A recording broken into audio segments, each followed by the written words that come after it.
Assalamualaikum warahmatullahi wabarakatuh. Perkenalkan, saya Eko Novian Nababan dengan NIM 2022-31072. Jadi, video ini merupakan video laporan praktikum ketiga saya pada mata kuliah pemrograman sistem operasi. Di sini saya akan menjelaskan mengenai looping for, looping while, looping until, condition case, function, serta sebuah studi kasus. Oke, baik. Jadi yang pertama di sini adalah looping for. Jadi pada looping for ini dia mengulangi eksekusi perintah pada do dan don't berdasarkan rentang waktu, berdasarkan rentang angka dari item ini. Jadi di sini dia akan mengeksekusi atau mengulangi sebanyak 5 kali. Karena pada rentang angkanya 1 sampai 5. Ya begitu. Kemudian di sini ada looping while. Jadi pada looping while ini dia akan mengeksekusi blok perintah do dan don't ini selama kondisinya benar. Di sini contohnya while count min LE 5. Di sini count sama dengan 1 artinya count kurang dari 5. Jadi di sini dia akan mengeksekusi perintah dari do dan don't selama 1 itu kurang dari 5. Kemudian ada looping until. Jadi pada looping until ini dia akan mengeksekusi selama kondisinya salah. Contohnya di sini adalah pada bagian count count lebih besar dari 5. Di sini kan dia salah. Jadi pada saat dia salah, dia akan mengeksekusi blok dari do dan don't ini. Dan dia akan berhenti untuk mengulangi eksekusi sampai kondisinya benar. Oke. Oke, kemudian di sini ada pengcondition case. Jadi pada pengcondition case ini dia akan memeriksa nilai pada variabel yang telah diinputkan. Kemudian dia akan menjalankan blok perintah berdasarkan nilai tersebut. Contohnya di sini disuruh user untuk memasukkan angka 1 sampai 3. Misalnya user memilih angka 2. Jadi dia akan mencetak blok perintah pada bagian kedua yaitu Anda memasukkan angka 2. Begitu. Dan di sini ada function. Jadi function itu adalah kelompok perintah yang didefinisikan untuk menjalankan tugas tertentu. Dan dia dapat dipanggil kapan saja dalam script. Misalnya di sini kita membuat function salam, kemudian kita memanggilnya dengan cara mengetikkan nama dari functionnya. Begitu. Oke, baik. Jadi ini merupakan studi kasus saya pada file shell script.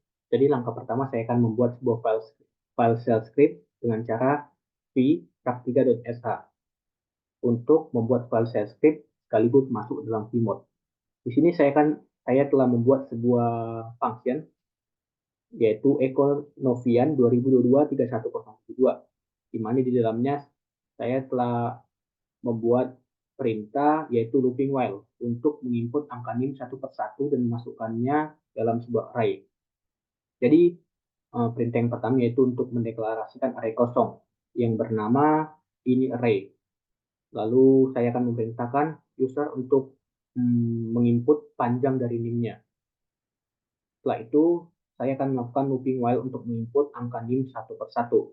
Dengan cara pertama dideklarasikan K sama dengan 0, lalu menggunakan perulangan while, di mana akan menjalankan perintah atau blok dari perintah do dan don't ini selama K-nya itu kurang dari panjang NIM-nya.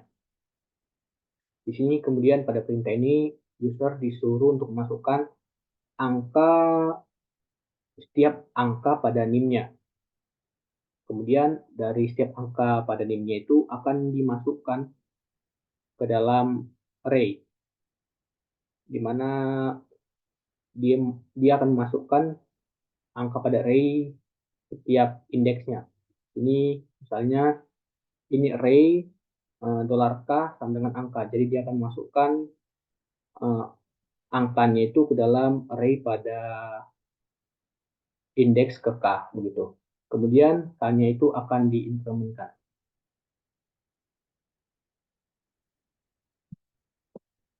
Kemudian saya akan melakukan looping until untuk mencetak setiap indeks dari array. Nah, di sini saya akan menampilkan isi array dengan looping until.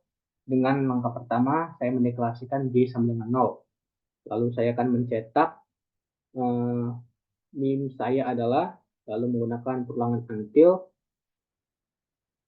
di mana perulangan ini akan mengeksekusi selama kondisinya salah. Di sini 0 lebih besar dari panjang NIM. Jadi dia akan mengeksekusi blok perintah dari do dan don't ini selama kondisinya adalah salah. Di sini echo dia akan mencetak tiap indeks dari array-nya, begitu. Kemudian J-nya diinkrementkan. Oke, kemudian di sini saya akan melakukan perulangan for dan condition case untuk penggolongan setiap indeks pada array ke dalam bilangan genap atau bilangan ganjil. Jadi yang pertama di sini saya akan mencetak golongan bilangan. Lalu saya akan melakukan perulangan for i sama dengan 0, titik koma i kurang dari panjang min, titik koma i diinkrementkan. Jadi yang pertama yang saya lakukan adalah mendeklarasikan hasil modulus dari setiap angka pada NIM dengan cara golongan sama dengan dolar dalam kurung 2 kali ini array dalam kurung dolar i modulus 2. Di mana maksudnya di sini adalah tiap indeks mulai dari 0, tiap indeks pada array mulai dari 0 sampai seterusnya itu akan dibagi dengan 2. Seperti yang kita tahu bahwa jika suatu bilangan bulat dibagi 2 dan hasilnya adalah 0, maka dia akan menghasilkan, maka itu adalah bilangan genap. Sedangkan bilangan bulat dibagi 2 dan hasilnya 1 itu merupakan bilangan ganjil. Kemudian di sini case dolar golongan. Di sini akan mengecek